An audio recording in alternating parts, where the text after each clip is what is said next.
नमस्कार, स्वागत है आप सभी का म्यूचुअल फंड हेल्पलाइन में। आपके साथ मैं हूं स्वाति। आज म्यूचुअल फंड हेल्पलाइन में हम बात करेंगे डेट फंड्स की।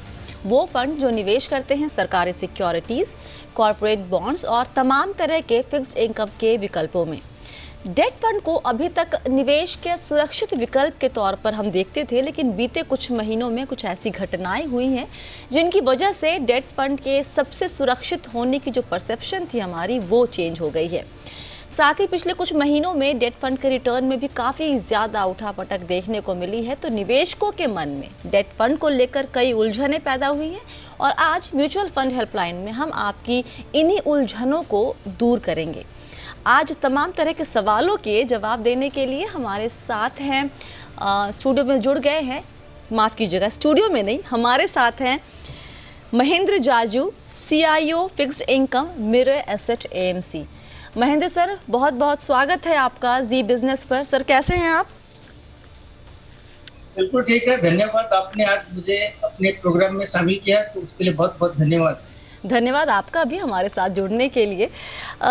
सर सबसे पहला सवाल, ये जो एक हमेशा सवाल हम सभी निवेशकों के मन में रहता है कि ये किस तरह के निवेश डेट फंड जो हैं, हालांकि 16 कैटेगरी है, उस पर हम बाद में आएंगे, लेकिन ये डेट प्रोडक्ट किस तरह के निवेशकों के लिए है, किस तरह के लक्ष्य के लिए इसमें निवेश करना चाहिए?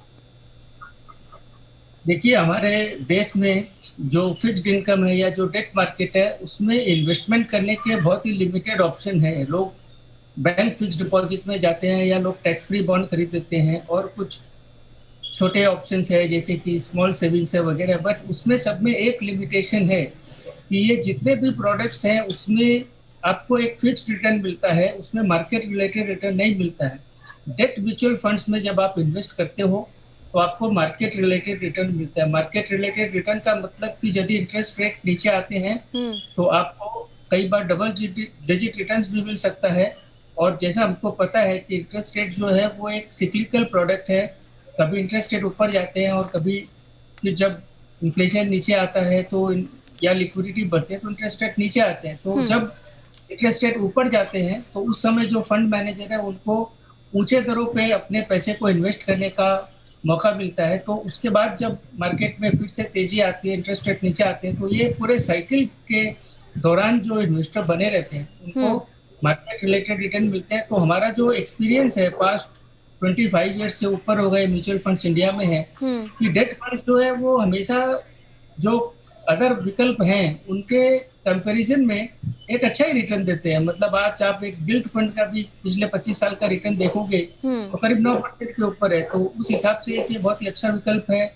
मार्केट रिलेटेड प्रोडक्ट है, लिक्विडिटी अच्छा है, आप जब चाहे पैसा अपना निकाल सकते हो, सेफ्टी है, पैसा आपके बैंक अकाउंट में डायरेक्ट क्रेडिट होता है। तो काफ़ी फीचर्स हमारे सेबी ने, रेगुलेटर्स ने ऐड किए हैं जो कि इसको एक बहुत ही साफ सुथरा और सेफ ऑप्शन बनाते हैं इन्वेस्ट करने के लिए। सेफ वर्ड पे हम थोड़ी देर में आएंगे। यहाँ पर हम आपसे कुछ सवाल ऐसे भी पूछेंगे सर जो हमारे दर्शकों ने हमें भेजे हैं। उन्हें हम कॉल पे आज नहीं ले रहे हैं, लेकिन सवाल उनके हम क्विकली ले लेते हैं ताकि ज़्यादा से ज़्यादा सवाल हम कवर कर सकें। एक सवाल है कि 24 साल की उम्र है, फ़िलहाल आमदनी करीब 40,000 रुपये है, मुझे कितना निवेश करना चाहिए और इस निवेश की रकम का कितना हिस्सा डेट फंड में डालना चाहिए? क्या 24 साल की उम्र पे आपको लगता है कि इक्विटी के में पूरा निवेश नहीं करना चाहिए, वहाँ पर भी डेट में निवेश करने का विकल्प या फिर स्कोप जो है वो मौजूद है?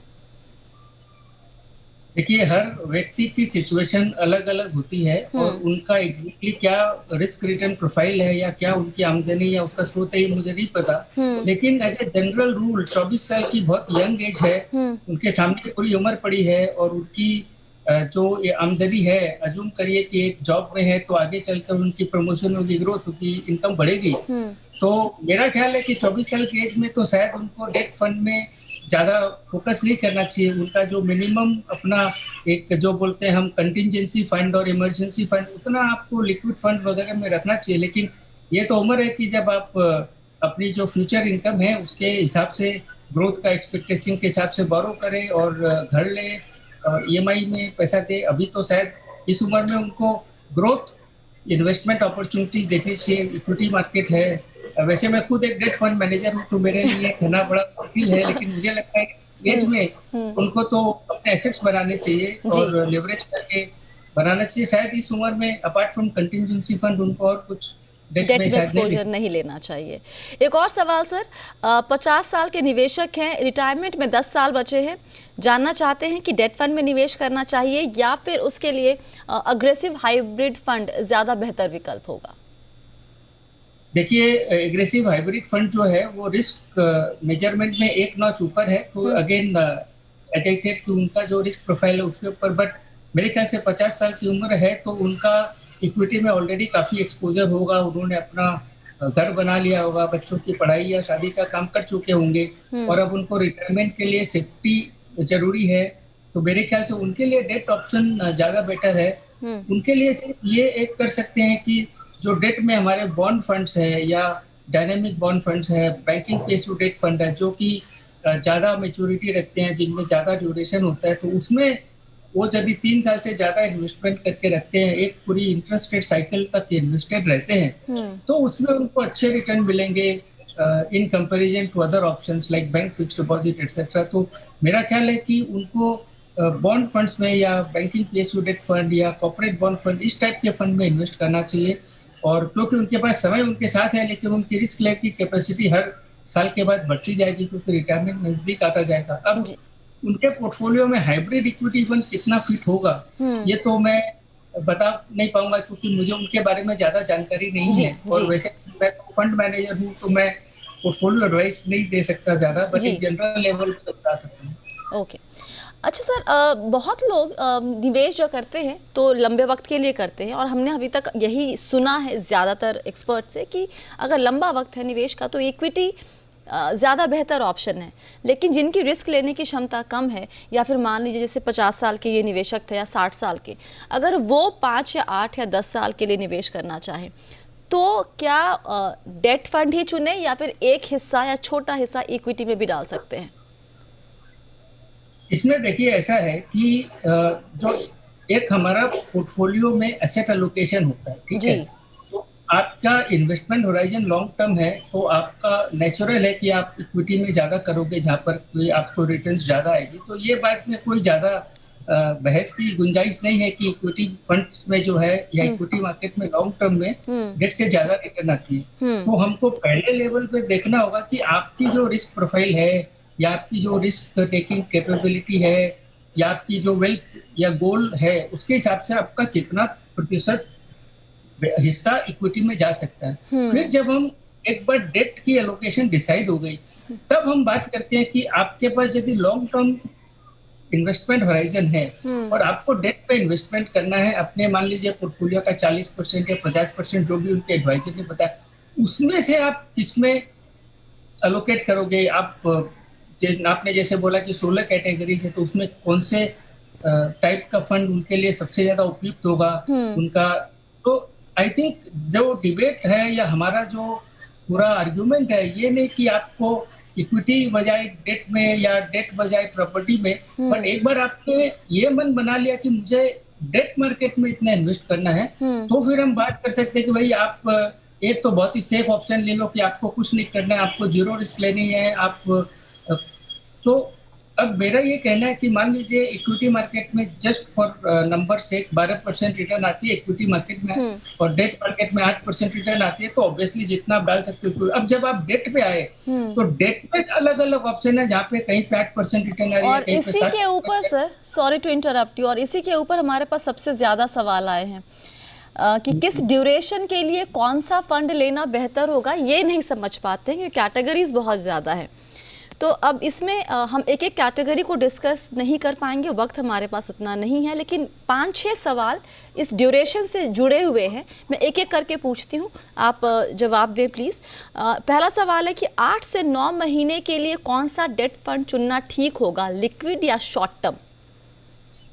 8 से 9 महीने के लिए मेरे ख्याल से लिक्विड और शॉर्ट टर्म के बीच में लिक्विड फंड ही चूज होता है, लेकिन आजकल एक हमारे और कैटेगरी आई है जिसको हम लो ड्यूरेशन कैटेगरी बोलते हैं, जिसमें सेबी के गाइडलाइन के हिसाब से मैक्सिमम 1 साल का ड्यूरेशन रखा जाता है। तो मेरा ख्याल है कि यदि उनके पास 8 से 9 महीने का इन्वेस्टमेंट होराइजन है, तो उनके लिए लो ड्यूरेशन कैटेगरी लिक्विड से भी बेटर है, बिकॉज लिक्विड में मैक्सिमम इन्वेस्टमेंट जो होते हैं वो 91 डेज के ही होते हैं। तो लो ड्यूरेशन शायद उनको ज्यादा रास आएगा। ओके, दूसरा सवाल, 2 से 3 साल के लिए किस डेट फंड में निवेश करूं ताकि 7 से 8% रिटर्न मिले? देखिए, रिटर्न तो मार्केट जैसा रहेगा उसके बेसिस पे आएगी। हालांकि पास्ट एक्सपीरियंस है कि उससे या बेहतर ही रिटर्न आते हैं। तो 2 से 3 साल का इन्वेस्टमेंट होराइजन है तो उनके लिए शॉर्ट टर्म जो फंड आपने बताया वो बहुत अच्छा है। उसके अलावा थोड़ा वो banking and PSU debt fund में भी डाल सकते हैं कुछ छोटा हिस्सा उसका। तो between short term fund and banking PSU fund, but largely short term fund उनके लिए ज्यादा उपयुक्त रहेगा। एक सवाल है सर यहाँ पे, 8 से 10 महीने में शादी के लिए पैसे चाहिए हमारे दर्शक को, अभी कुछ पैसा उनके पास है, उसे डेट फंड में निवेश करके रहने दे या फिर मार्केट नीचे आने पर डेट से पैसा निकालकर इक्विटी में डालना सही होगा? आपकी राय?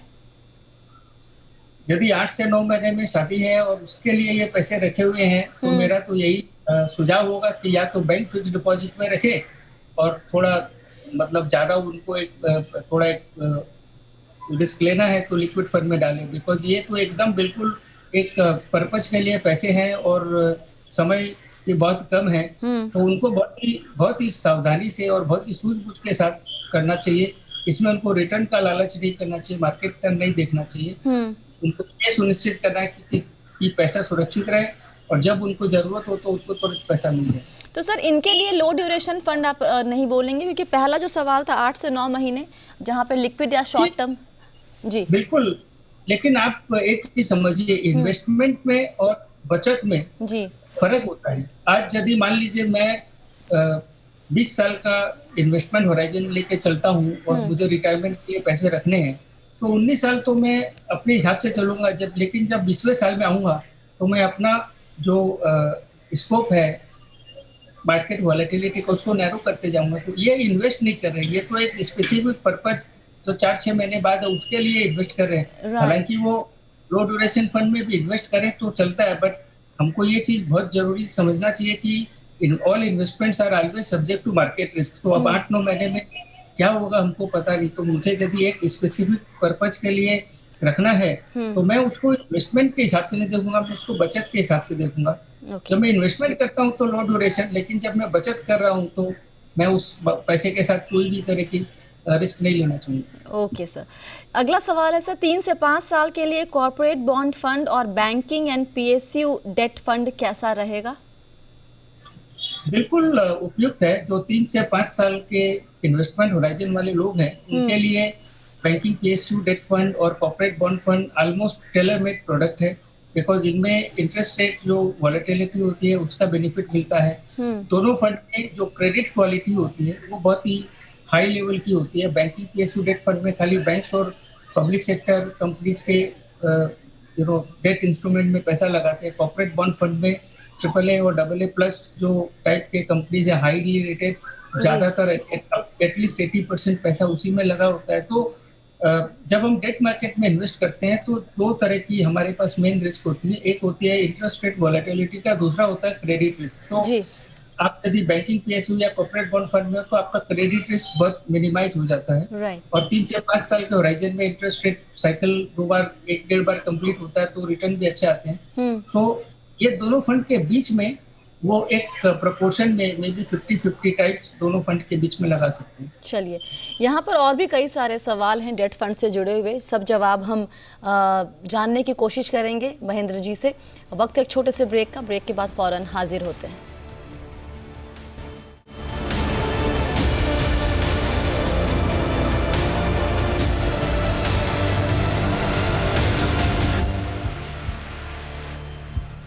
म्यूचुअल फंड हेल्पलाइन में एक बार फिर से आप सभी का स्वागत है। आज आपके डेट से जुड़े सभी सवालों के जवाब हम दे रहे हैं, डेट फंड से जुड़े सभी सवालों के जवाब दे रहे हैं। और जवाब देने के लिए हमारे साथ हैं महेंद्र जाजू जी, जो हैं CIO fixed income mirror asset AMC।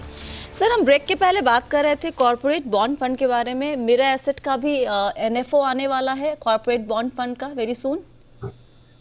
हाँ जी, हमारा एनएफओ कल ही लॉन्च हो रहा है कॉर्पोरेट बॉन्ड फंड का, और वो मार्च के फर्स्ट वीक के बाद बंद होगा। हम्म। और मुझे लगता है कि कॉर्पोरेट बॉन्ड फंड के लिए अभी बहुत ही उपयुक्त समय है, जी। क्योंकि इंटरेस्ट रेट थोड़े से ऊपर जाते हुए दिख रहे हैं। हम्म। गवर्नमेंट की बोरोइंग प्रोग्राम बहुत लार्ज है इस साल में, और उसके अलावा जो इकोनॉमी है वो एक्सपेक्टेशन है कि 10% से भी ज़्यादा गति से ग्रो करेगी। तो जब इकोनॉमी ग्रो करेगी तो बाजार में क्रेडिट रिक्वायरमेंट बढ़ेगी, कॉर्पोरेट्स की बोरोइंग बढ़ेगी। हम्म। तो एक ऐसा माहौल बन सकता है कि जब इंटरेस्ट रेट ऊपर जा रहे हैं और कॉर्पोरेट बॉन्ड स्प्रेड भी वाइडन हो रहे हैं, हम्म। तो उस समय हमको एक अच्छी कंपनियां बाजार में रहेगी बोरो करने के लिए अच्छे रेट पे, तो एक नया पोर्टफोलियो बनाने के लिए बहुत अच्छा माहौल उस समय रहेगा। ओके। ऑलराइट। अगला सवाल लेते हैं सर हम।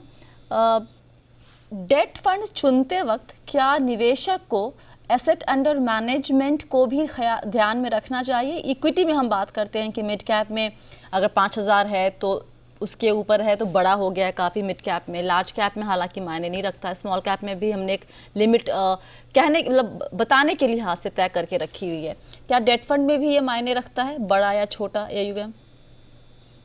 एवं माने तो रखता है थोड़ा, ऐसा we can not completely ignore that, but हम्म।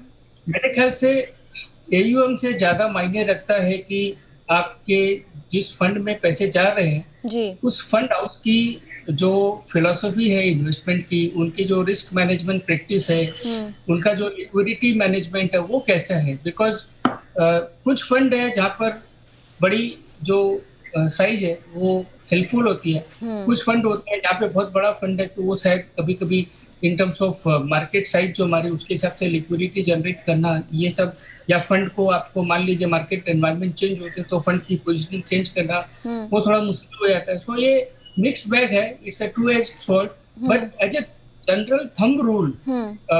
लोग देखते हैं, खास करके मान लीजिए इन्वेस्टर है, उसके खुद का जो पैसा है वो फंड के एयूएम के प्रोपोर्शन में कितना है। अब मान लीजिए कि किसी फंड की साइज 1,000 करोड़ है और किसी कॉर्पोरेट को अपना पैसा उसमें 200 करोड़ लगाना है, तो फिर वो जिन उनका जो ऑब्जेक्टिव है 200 करोड़ लगाने का in relation to the size of the fund बहुत एज ए परसेंटेज ज्यादा है। तो मेरे ख्याल से फंड की एब्सोल्यूट साइज के बजाय आप जो पैसा लगा रहे हो वो as a percentage of the fund कितना है वो ज्यादा इंपॉर्टेंट है। सर लेकिन रिटेल निवेशक के लिए तो ये बात मायने नहीं रखेगी। उनकी तो बहुत छोटी छोटी रकम लगती है ऐसे फंड्स में। हाँ, बट तो उनके लिए ज्यादा, तो मैं यही दूसरा पॉइंट बता रहा था कि फिर जो दूसरी चीज हमको देखनी चाहिए कि जो फंड की साइज छोटी है उसका कारण क्या है, कि वो फंड उस साइज में उस सेगमेंट में मार्केट साइज ही छोटी है, या वो फंड की परफॉर्मेंस अच्छी नहीं है इसलिए उसकी साइज छोटी है। तो रिलेटिविटी भी देखना पड़ता है, उसका फंड साइज कई होता है। जैसे मान लीजिए अब हमारा कॉर्पोरेट बॉन्ड फंड हम लॉन्च करने वाले हैं अगले वीक में, तो नया फंड है, एनएफओ है, उसमें तो अभी ऑब्वियसली पैसा थोड़ा शुरू में कम रहेगा। तो आपको कारण भी देखना होगा कि क्यों फंड की साइज छोटी है, नया है या वो मार्केट साइज छोटी है, या फंड के साथ कुछ प्रॉब्लम है या कुछ नेगेटिव परसेप्शन है। वो सारी चीजें, so as a thumb rule there are two factors that one needs to monitor. One is the percentage of his investment to the size of the fund, and the reason why the size is small. If the size is small for right reasons, then that is not relevant. That ऐसा मेरा मानना है। Okay sir, quickly एक सवाल का मैं थोड़ा पीछे जा रही हूँ। हम जब ड्यूरेशन की बात कर रहे थे, कितने कैसे एक निवेशक तय करे कि उसे किस फंड में जाना है ड्यूरेशन के लिहाज से? क्योंकि सेबी का जो क्लासिफिकेशन है फंड्स का, वहाँ पे तो उन्होंने मॉडिफाइड ड्यूरेशन और मकौला ड्यूरेशन दी हुई है। क्या उससे मैच करके ही निवेशक अपने लिए डेट फंड की कैटेगरी चुने? जी नहीं, वो जो फंड की मैच्योरिटी और ड्यूरेशन जो होती है जी, वो उस फंड का रिस्क फैक्टर बताती है कि जितना ज्यादा ड्यूरेशन होगा उतनी ज्यादा वोलेटिलिटी हो सकती है। और ड्यूरेशन से भी ज्यादा मेरे ख्याल से एक इम्पोर्टेंट फैक्टर होता है कि फंड में क्रेडिट क्वालिटी क्या है, फंड की क्रेडिट क्वालिटी हाई है कि लो है।